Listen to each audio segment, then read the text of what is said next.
Inilah daftar usia honorer yang bakal jadi prioritas diangkat PNS tahun 2023 ini. Usiamu termasuk. Pemerintah akan memprioritaskan tenaga honorer diangkat menjadi PNS sesuai dengan usia mereka. Dalam PP nomor 48 tahun 2005, ada beberapa kategori usia honorer yang bakal diprioritaskan diangkat jadi PNS oleh pemerintah. Pada pasal 3 ayat 2, terdapat 4 kategori usia honorer yang akan diprioritaskan diangkat jadi PNS. Huruf A mengatakan jika usia honorer yang akan diprioritaskan diangkat jadi PNS adalah 46 tahun. Khusus untuk usia paling tinggi 46 tahun itu harus memenuhi syarat yaitu mempunyai masa kerja 20 tahun atau lebih secara terus-menerus. Pada huruf B, pasal 3 ayat 2 menyebutkan juga jika tenaga honorer yang berusia paling tinggi 46 tahun juga akan menjadi prioritas diangkat PNS. Syarat bagi honorer usia 46 yang diprioritaskan diangkat PNS adalah mempunyai masa kerja 10 tahun atau lebih sampai dengan kurang dari 20 tahun secara terus-menerus.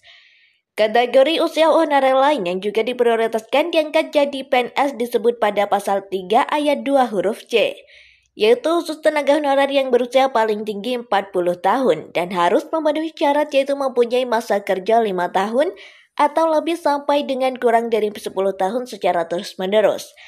Tenaga honorer berusia paling tinggi 35 tahun juga menjadi prioritas diangkat menjadi PNS oleh pemerintah.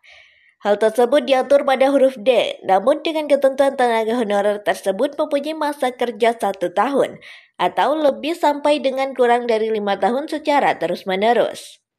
Mekanisme pengangkatan honorer sebagaimana dijelaskan oleh huruf A itu dilakukan melalui seleksi administrasi, disiplin, integritas, kesehatan, dan kompetensi.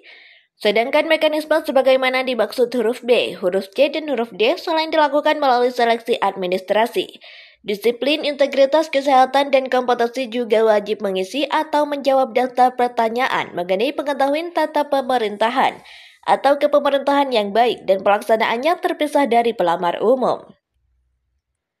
Pengangkatan tenaga honorer sebagaimana yang dimaksud di atas pada prinsipnya memprioritaskan tenaga honorer yang berusia paling tinggi atau mempunyai masa kerja lebih banyak.